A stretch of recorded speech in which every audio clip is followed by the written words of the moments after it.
firstly, I'd want to start with a story. My dad used to work in Canara Bank in Jayanagar, and when Infosys was doing IPO, apparently Sir walked into the branch, and my dad decided not to do the, invest in the IPO, and he decided to invest in something else, and he's regretted through his life, and uh, so I have, this is something I've been wanting to ask you for some time. Uh,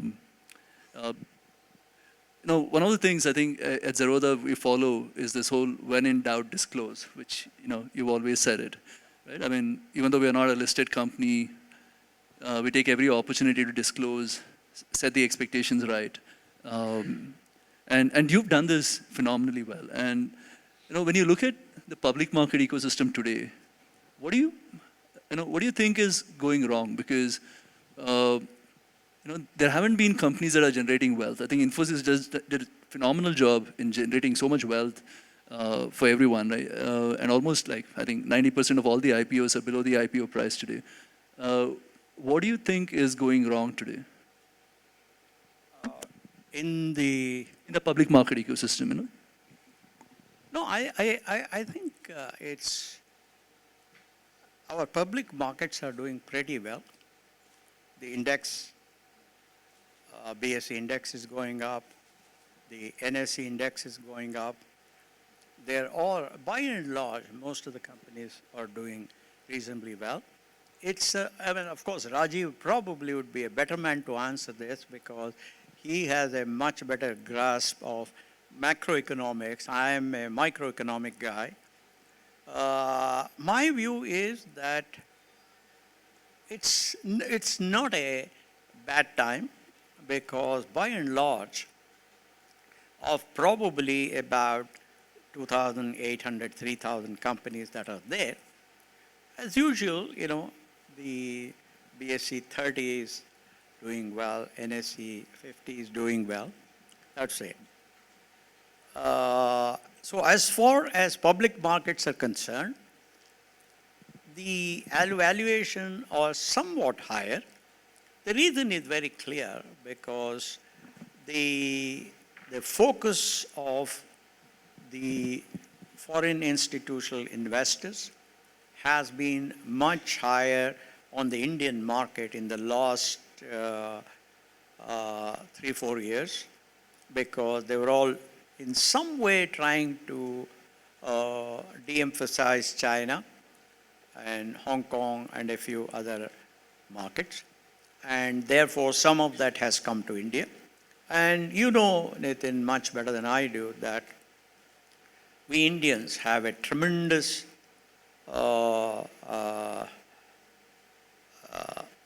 affectation with foreigners. That is,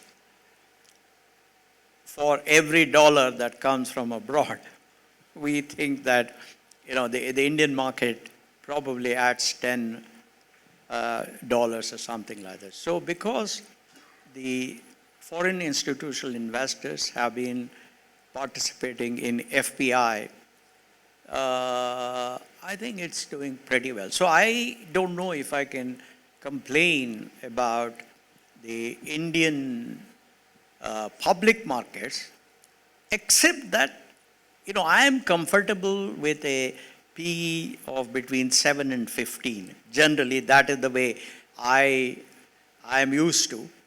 So some companies have much higher. And even Infosys has much higher now. So, everybody else, all our competitors have higher PEs. Now, we need to see how that will pan out. So what about the startups that are listing? If you were to think of the journey back when Infosys first listed, right? As in, what was your mental framework when you were listing? And if you were to compare that framework to startups that are listing today over the last 5-6 years, do you see a difference in how people are approaching public markets and getting retail investors on the cap table?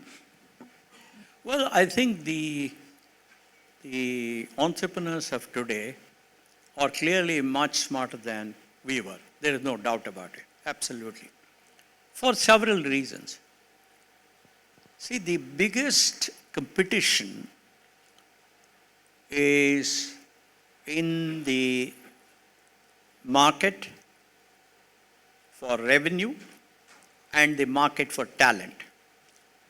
During our time, when I founded Infosys in 1981, along with my 6 younger colleagues, the talent was easily available.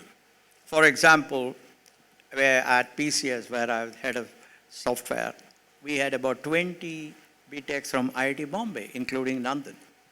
So talent was not a big problem then. But today, talent is extremely difficult to get because there are so many opportunities. That's one. So therefore, today's entrepreneurs, by necessity, have to be much smarter than we were. The second thing is, we all took the easy route because we focused on export markets. Even today, if you look at the top 5 companies in my industry, 90 to 95% of the revenue comes from abroad. But the beauty of the current entrepreneurs today is that they are all fighting in the Indian domestic market. That's not easy because the country has still not come to a certain maturity level in appreciating the power of technology in gaining competitive advantage in the marketplace. So I would say that today's entrepreneurs are much smarter. They have bigger vision. They are more daring. They are definitely much smarter. And, I do believe that they will create a country that we can all be proud of, particularly Rajiv, because he has been charged with the responsibility of transforming Karnataka. And Bangalore happens to be a very important center of entrepreneurship in the country. And this should be music to his ears. Yeah, so we were in the backstage, and all the good words Sir had for Rajiv was just phenomenal. So, so Rajiv, if you could introduce, what you're trying to do at SITK, and maybe the audience hasn't heard about it yet. Yeah, the SITK, the State Institute for the Transformation of Karnataka, is the local equivalent of the Niti Aayog. And we may well go back to the earlier title of Karnataka Policy and Planning Commission, just because everyone seems to think that fits better in the governmental context. But in any case, so what's this organization all about? Well, it's an organization that's a platform for unleashing the potential of the state in ways that haven't happened before. So to give you just a handful of examples, if you think about Karnataka's economic growth, a lot of the action, maybe 60, 70% of the state's GDP comes out of where we are, this Bengaluru region. And so we need to find a way to go beyond Bengaluru and move the action to every other part, right? And it's not like there isn't a history. If you think about possibly, your historic origins, the Dakshina Kannada region was where 100 years ago multiple banks emerged. So possibly the talent exists to create fintech emerging hubs out there as well. Something needs to go and trigger some of that action, right? So one of the aims is to go beyond Bengaluru. The larger agenda, if I can summarize that, is our Chief Minister, Shri Siddaramaiah, is talking about a Karnataka model of development, right? If you think about Gujarat, you could say it's growth without equity. Kerala is equity without growth. And so we want to be sustainable growth. We want to be equity and inclusion. We want to be social harmony. So we want to do many things at the same time. And so under that broad framework, we want to work with, so my job is to make every ministerial colleague of mine successful, okay? And by extension, the government itself, impactful over time. So that's one part, right? The other, when I talked about unleashing the potential, if you just think about, you're all in the knowledge sector. Mr. Murthy is, after all, working with the knowledge economy, right? Taking talent and conquering global markets with that, turning brains into dollars. Now, there's just so much talent in here. Karnataka is also a place which attracts the best of brains. There's a brain drain in India to Bengaluru. That's what, so we have an abundance of talent that's coming in here and fueling the startup boom and everything else. But at the same time, we've always had numerous institutions, right? There's the Indian Institute of Science here. I used to teach at the Indian Institute of Management. There are numerous institutions that don't actually talk to one another, don't work and synergize with one another. And these are all mostly government institutions. And so we have all our youngsters who are studying science. Fewer and fewer are studying science, by the way. And they don't have exposure to the same professor who's doing nanotechnology work and presenting his work, her work in some global conference, right? So how do we open up all these things? How do we create that mindset change that can really tap the talent that exists, right? Inspire others. So there's so many of these kinds of, ideas that we are wrestling with right now. It's still early days. And of course, everyone would really focus on how do you improve infrastructure, get people to travel, faster and with less stress. That way they could be even more productive. I mean, the amount of GDP we lose with people, stuck at Silkboard Junction or something like that is enormous. Right. No, since sir referred, you were teaching public policy at IMB for a while. I mean, 2 decades is what you said. So, I mean, I want to use this opportunity to ask your macro view on the country, as in, like, where do you think India is, and how are you thinking over the next 5-10 years for India? Okay, so India is in a very, very, very good place, right? So if you were, the foreign investors are coming in here, not because they like the concept of India. They're coming in here because they see tremendous potential here, economic potential, etc. But that economic potential will be realized only if we also pay attention, not just to what the possibilities are, but to to what's also possibly going wrong, right? There's tremendous inequality. Right? If you look at, there are, inflation is pinching. The recovery after COVID has been what they call K-shaped, right? And there are large numbers of people who've been hurt and who are still finding it difficult to cope. So this is partly the job of government, to pay attention to those who are falling behind, right? The unicorns can focus on those who can afford to spend and, things like that. But we have to make sure. That's why you have a fastest growing economy in the world, but we're also providing free food to 83 crore people at the same time, right? This is the, dichotomy that exists. Actually, even in the stock market, a lot of the action is with a small group of companies, and there are large numbers that are not doing as well. Right? I mean, I'm not saying they're not doing well, but the Nifty 50, all of those tend to give you a skewed perspective of what the overall situation is with the manufacturing sector or anything like that. So there's so much more that we need to fix along the way. But I think India is in a position to do that without, putting on a party hat or anything like that.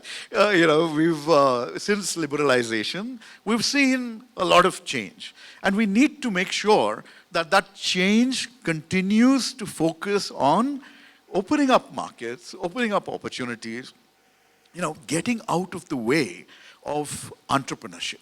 If you just think about what's going wrong in recent times, right? Just take 2-3 examples. This Web 3.0, the crypto world. What happened to that industry? Well, it's moved to Dubai or somewhere, right? Or Singapore.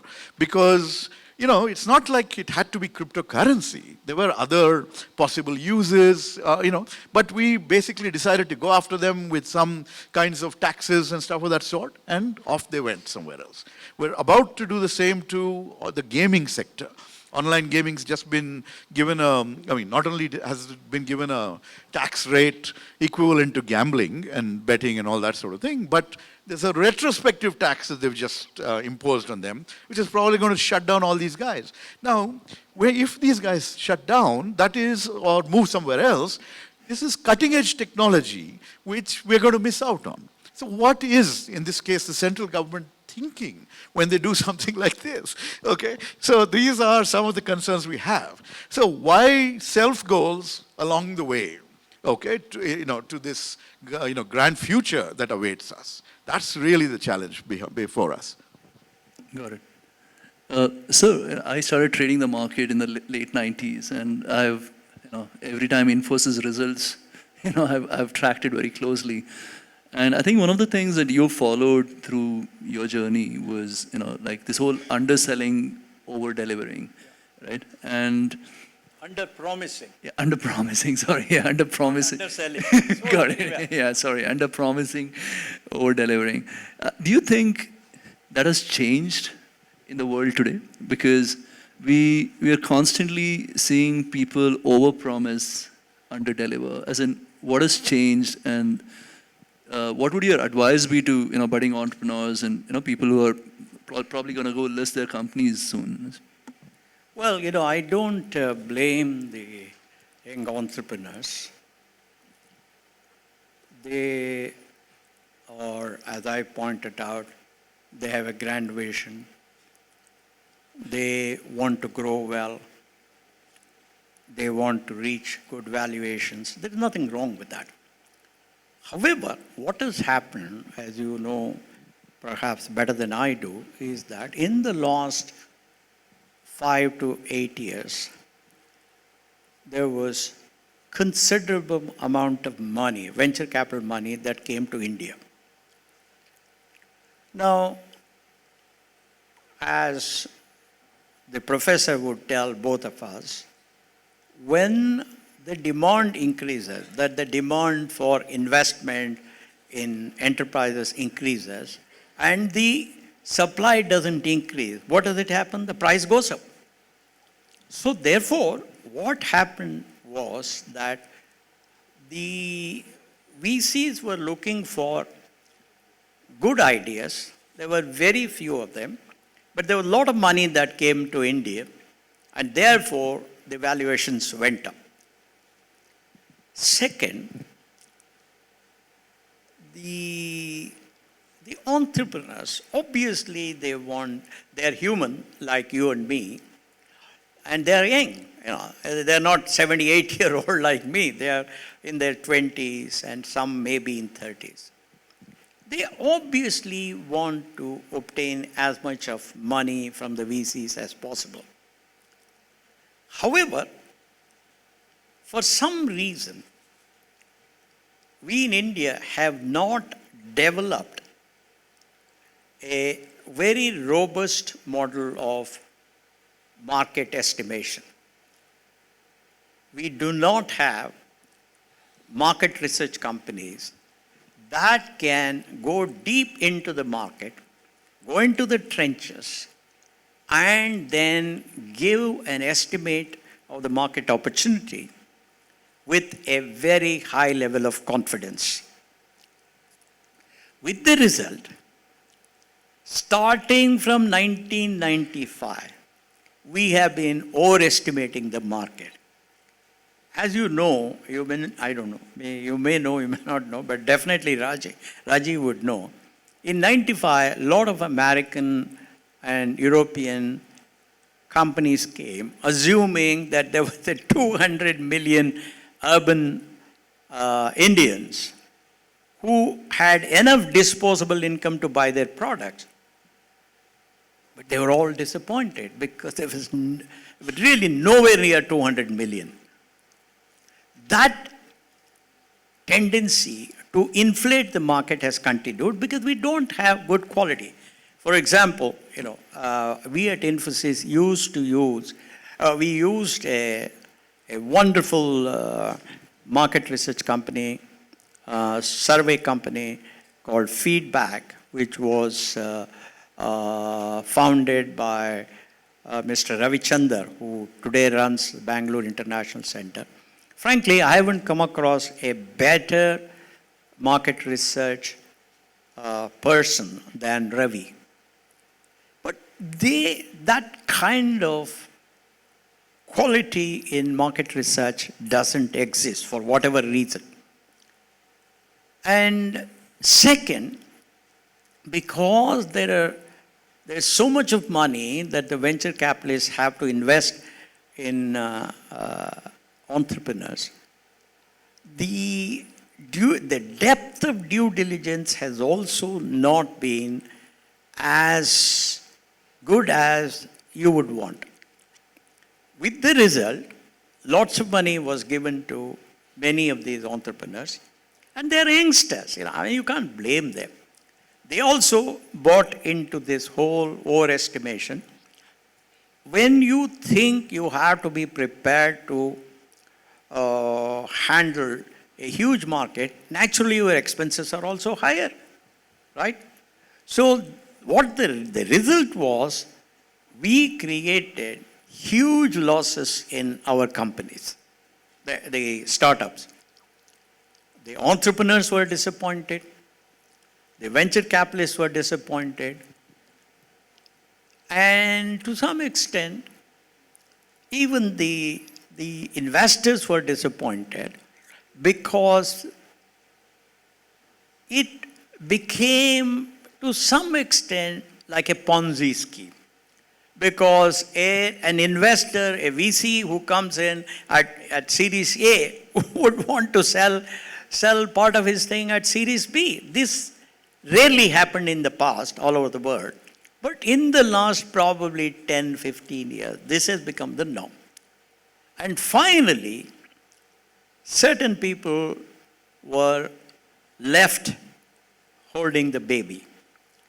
And everybody was disappointed. So therefore, I would say that that model has more or less come to an end. And today, I think the VCs are very careful in investing. Their due diligence is also of a very high quality. And I believe that whatever happened in the last 4 or 5 years has yielded some very important lessons for our entrepreneurs, for our VCs, and for the investor community. You know, my mother used to say, this is about 70 years old saying, she used to tell us children that you must live like a saint, you must think like a scholar, and you must act like a warrior. What does it mean? You know, this is a woman who had studied only up to 8th class. She was not a scholar, nothing. Only 8th class. The only English she could write was, she could sign in English. That's it. Beyond that, nothing. But that was a very important lesson that was ingrained into all of us. Now, therefore, if all the entrepreneurs assembled here were to remember that live like a saint, think like a scholar, and act like a warrior, what that means is, when you are building your company, please embrace frugality. Please embrace, austerity. Have a big vision. But big vision should be in targets. Big vision should be in achievement, not in spending.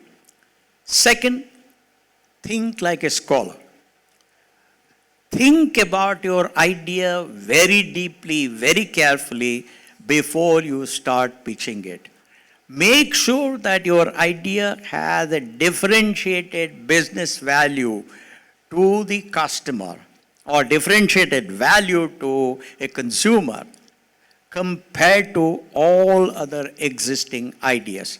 For that, they need to think like scholars. They need to go deep into it. They need to conduct some market research. They need to understand the market well. And finally, as my mother said, act like a warrior.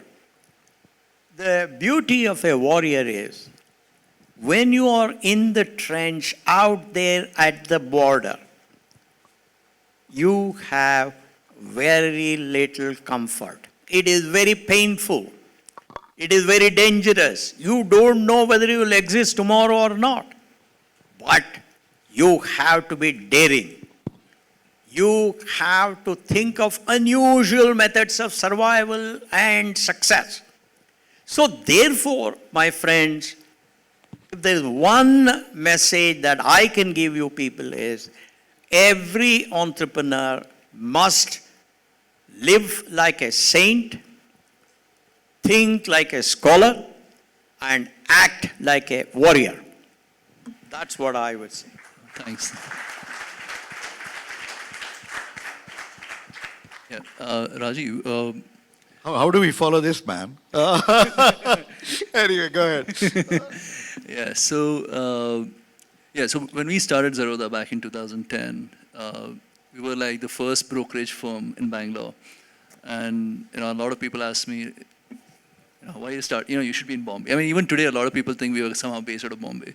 And so Mumbai, so and Bengaluru. So my question is, okay, and looking back today, 13 years since we started Zerodha, I don't think the business would have existed if not for Bengaluru. And because, culturally, the way the businesses got built, the people who came together, it all happened thanks to Bengaluru.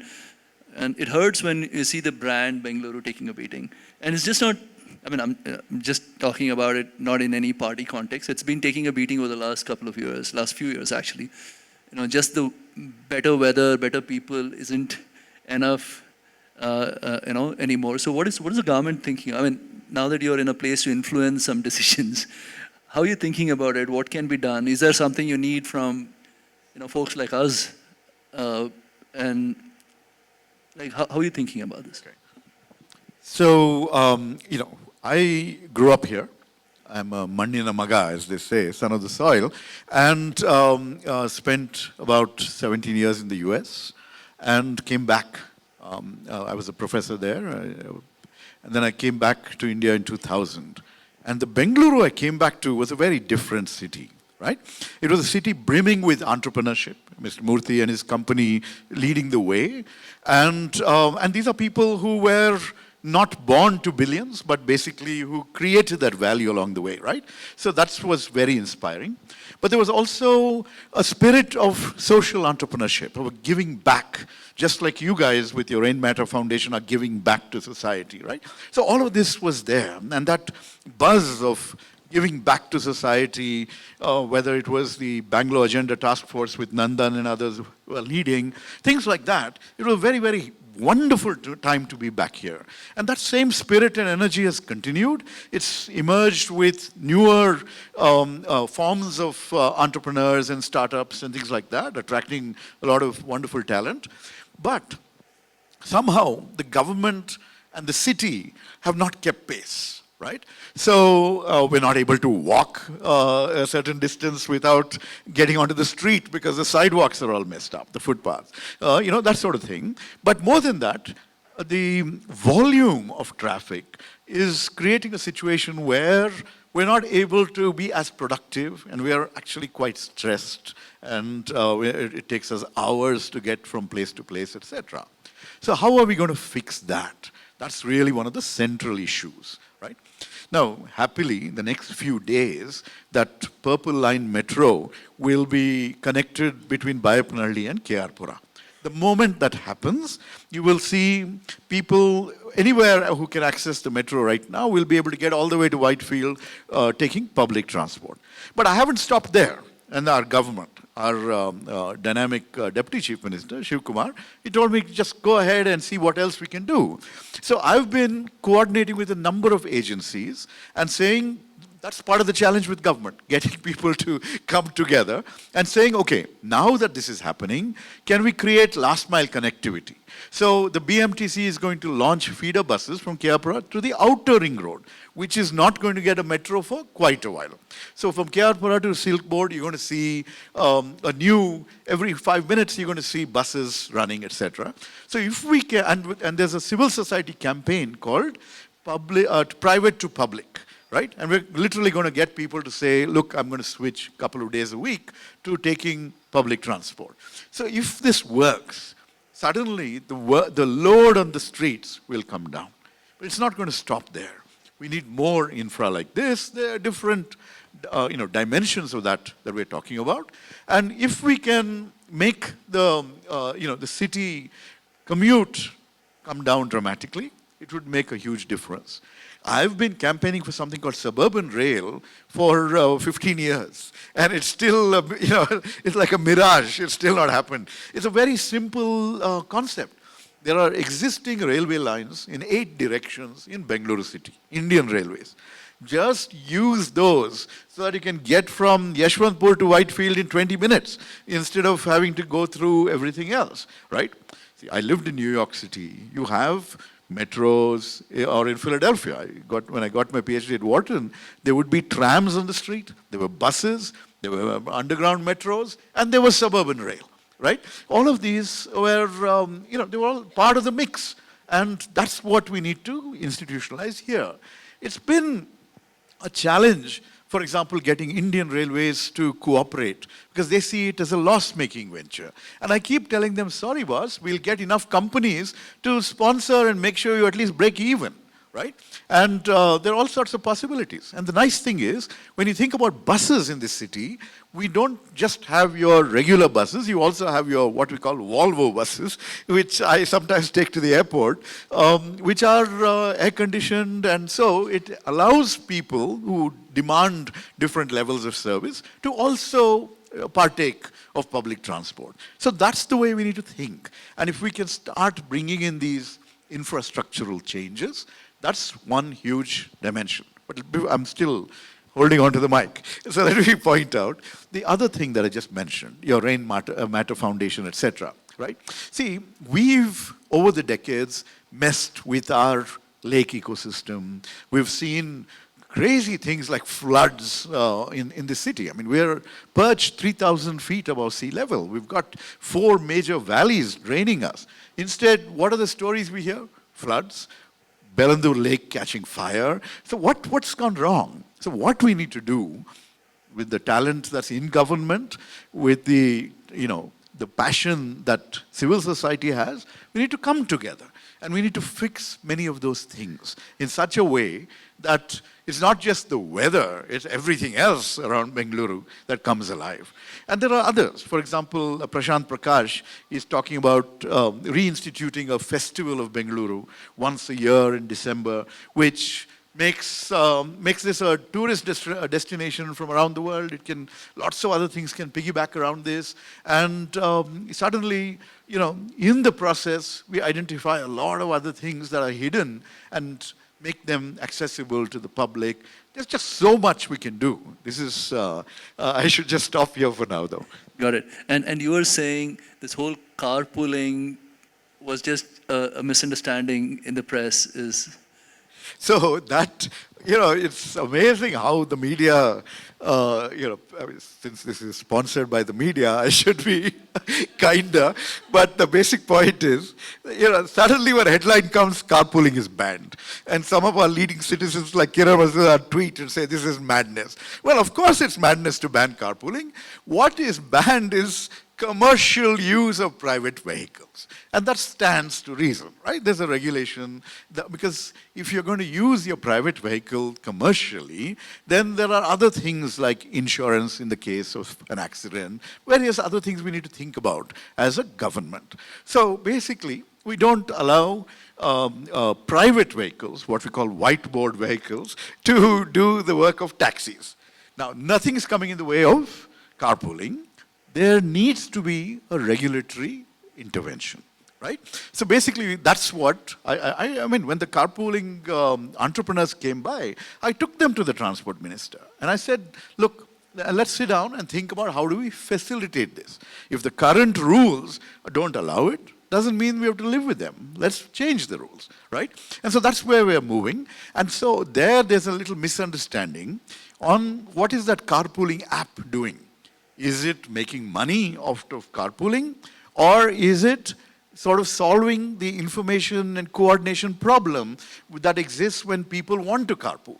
right? I may be wanting to go to Electronic City. I don't know who else in my neighborhood or in the apartment next door, not in the building, but the next building, also wants to go in the same direction, right? So somewhere you need some intervention that breaks that information, the lack of information, and that's what these entities are doing. So maybe there's a platform fee. That's not a commercial use of a private vehicle. And then you can restrict it to one trip in the morning and one trip in, 2 trips back and one, there are various ways of facilitating it. But that's the mindset that we're trying to bring to government here, which is how do we make these things work rather than what the headline suggested that we're saying, no, we're going to come in the way of what seems like the most sensible thing to do. Let's move people, not vehicles, yeah.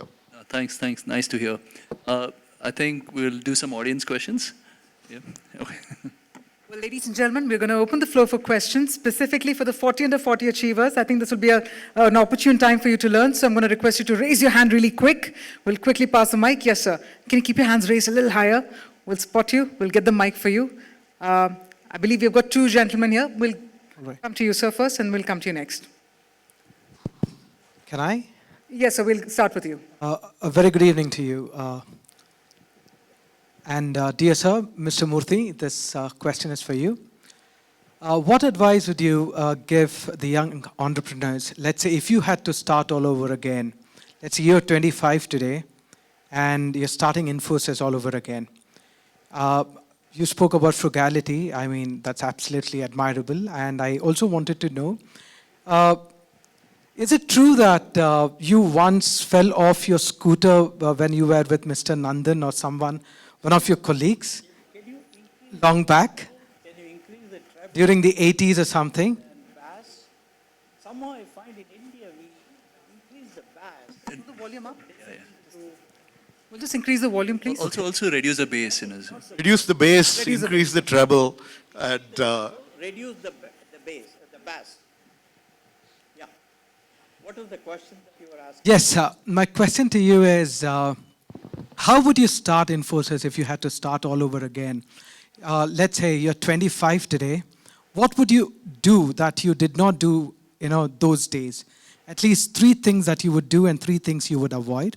This is my primary question. And another question, is that true that you fell off a scooter? We'll just take one question. We have many questions. We'll take one, sir. Okay, yeah, sure.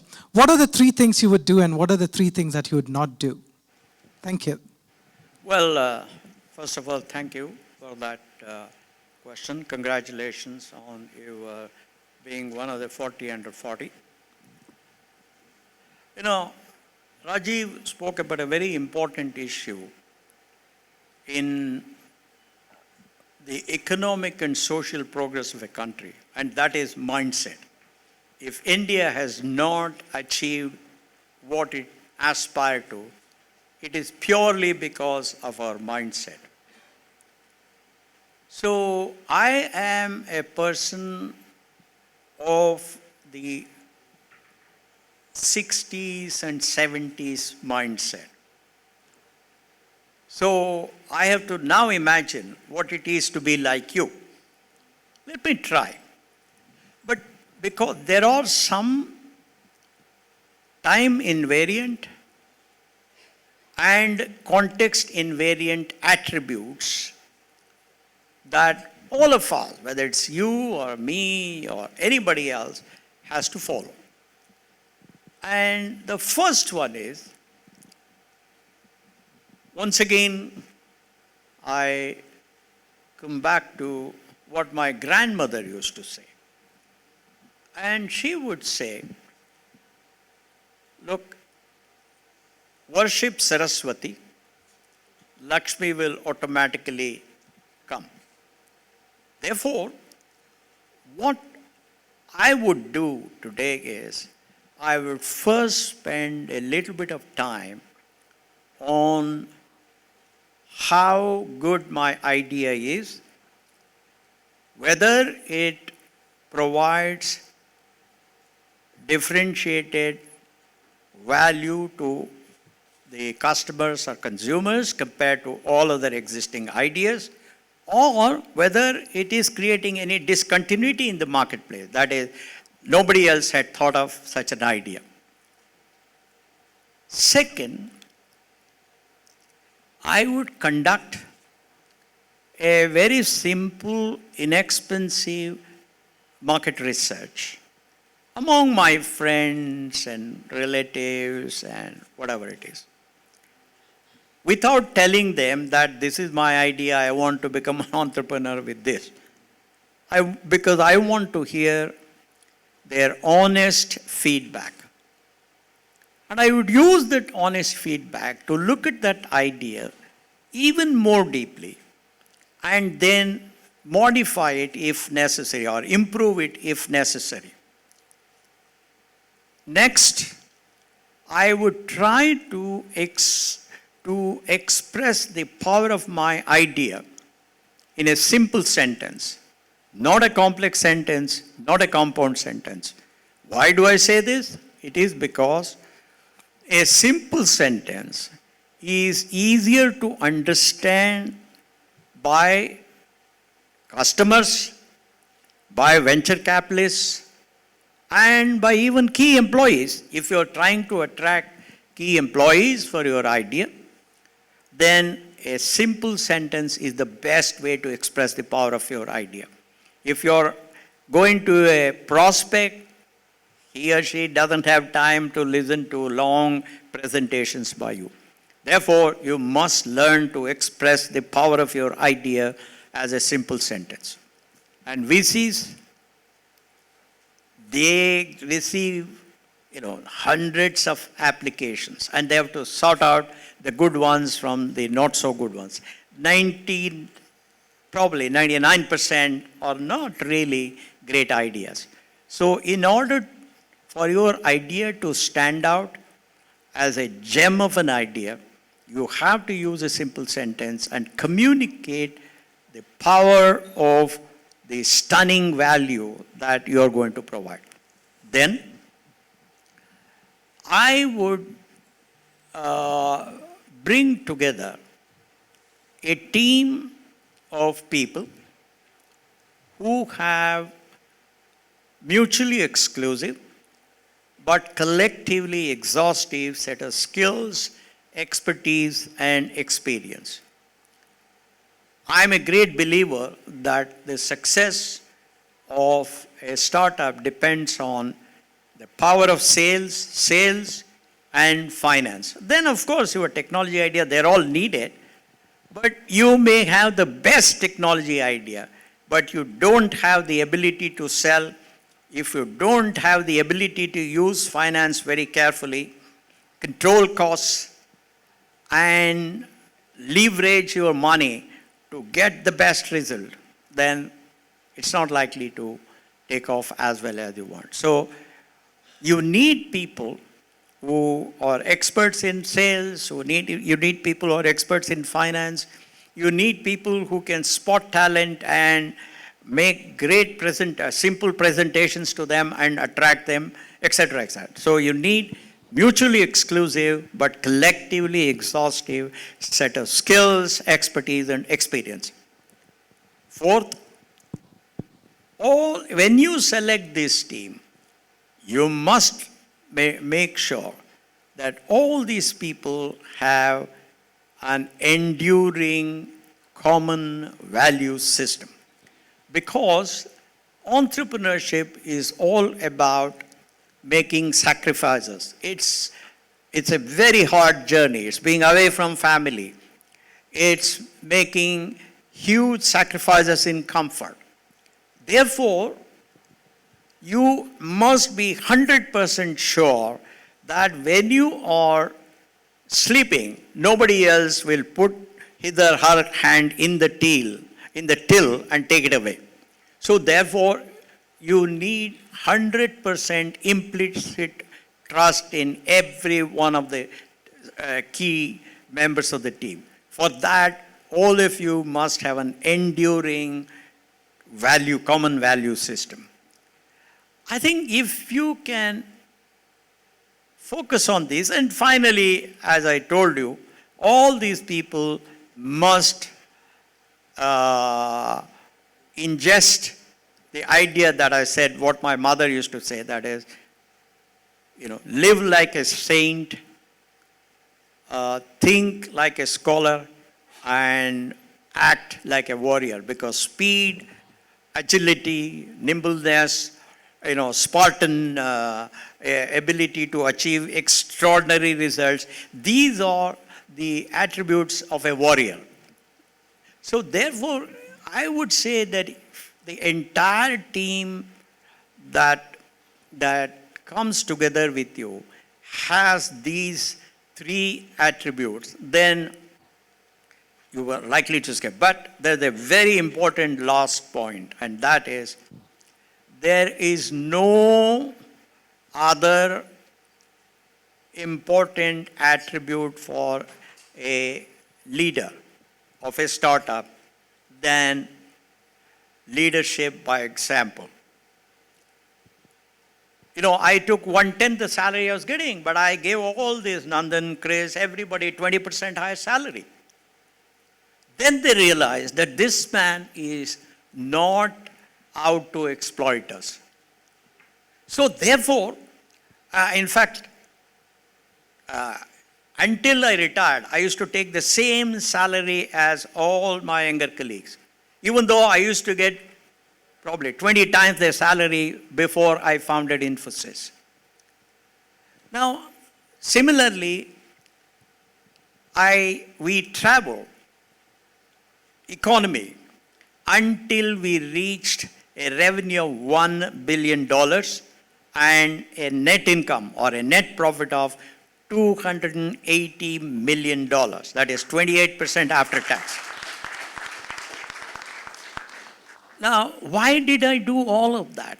Because there is nothing as powerful as leadership that walks the talk. No amount of lecture that you can give will ever impress people if you are putting your hand in the till and then giving lecture to others. Therefore, you have to, like Mahatma Gandhi used to say, you have to lead by example. I don't know if you people know, Mahatma lived a very simple life, and he used to wear loincloth, and he used to eat very simple food, and he used to travel by third class. So there will be thousands of people at every railway station wanting to meet him. So his compatriots realized, man, who knows, there may be somebody who doesn't like this man, and they may try to bump him off. So there used to be several white clothes or several non-uniform based people who are trying to protect him. For example, somebody would taste the food that would be given to him before he ate, because somebody may try to bump him off. Sarojini Naidu once said, of course she had that flexibility with Mahatma. She said, it takes a fortune to keep this man in poverty. And that was worth it, because that man was a unique leader produced by the world, not just India, right? So therefore, I would say that if you as the leader were to lead by example in your action, not just words, and action speaks louder than words. Let me stop here. One last? Okay. There's so many outstanding women here. Let's have a question from one of them. We are in a manel. We need some gender balance here. Absolutely, absolutely. One sir. last question from, the lady there at the back. We'll quickly pass the mic to the lady right behind. And so you rightly said, because a woman on a mission needs no permission. So let's take it from the ladies as well. Ma'am, over to you. Hi, I'm Sanya. I've founded my startup here in Bangalore around 5 years back. And I think all of us are speaking about how the VC culture, can you hear me? I'm just going to request you to repeat that again, slightly louder. Yes. Hi, I'm Sanya. I started my startup here in Bangalore 5 years back. I'm 27 now, and back then there was not a lot of information for us of how to raise, or my family hasn't done businesses before, so the whole VC game was not very clear enough for me and my co-founder. But now, like how we were all speaking about how VCs are upset and startups have been upset, and there's a huge speculation of which startup to be invested on. I just want to understand from you guys' end, is it okay to have a gap for a startup to raise? Because I think my startup wasn't ready for the last 4 years to be, put money on. But that we have made our own revenue, paid our employees, had a lean team, we are ready now. And so I just want to understand from you guys, is it okay to have a gap? Yeah, thanks, Sanya. So first advice, like sir was saying, selling skills is very important. When you have an opportunity to sell, you need to tell your name of your startup.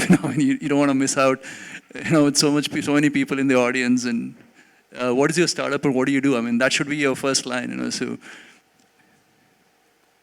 Well, that's okay. Yeah. It's called AFLog. We're building a visual content marketplace. Yeah, okay, perfect. Yeah, so I don't think, this is not like a resume that if you have a stopgap somehow, the next VC won't come and invest. Like sir was saying, I think it eventually comes down to the product and the team. So if you're building a good product and you have a right bunch of people around building it, a VC will always come and invest. I mean, so I don't think you should really care. I mean, it's okay to spend 3-4 years figuring out the industry. You're building your core competence. And as an investor, we invest through Rainmatter. We have 100+ investments. I think if I have to prioritize in terms of what is the weightage to what, right at the top is the product. Then core competency. Does a person who's building the business really understand what the business is? And if you spend 4 years, you actually probably have notched a few points there. So yeah, don't worry about the gap is what I'd say. I don't know, sir, if you want to add something to this. No, I think what is important is the quality of your idea, not your age. What is important is how many gap years you have had, but how well you use those gap years. So therefore, there are so many cases. I mean, in my own case, when I returned from France, I started Softronics, and that failed because there was really no domestic market. I had committed a huge mistake without, as I said, without trying to understand the market opportunity in the domestic market. That was in 1976. Then what I did was, I learned this lesson, I kept that in my mind, and I said, look, the best way to succeed today is to look at the export market. And for me to look at the export market, I must be in a position where I'm the leader of a software group that allows me to travel a lot outside India, understand the market. So in other words, I learned a few lessons from my failure, and then I founded Infosys. God was kind, and it well. So please don't worry. It is not what age you start. It is not how you spend, how many gap years you have had. What is important is, if from the failure that one has had, whether there are any indelible lessons that one has learned. And if there are indelible lessons one has learned, and if you created a mindset that constantly tries to improve, and that will overcome the various lacuna that existed in the first attempt, I think you will be a very, very successful entrepreneur. I would not at all be bothered. I don't think any venture capitalist would be bothered about what happened in your first attempt. What they would all be bothered about would be how good your current idea. That's all.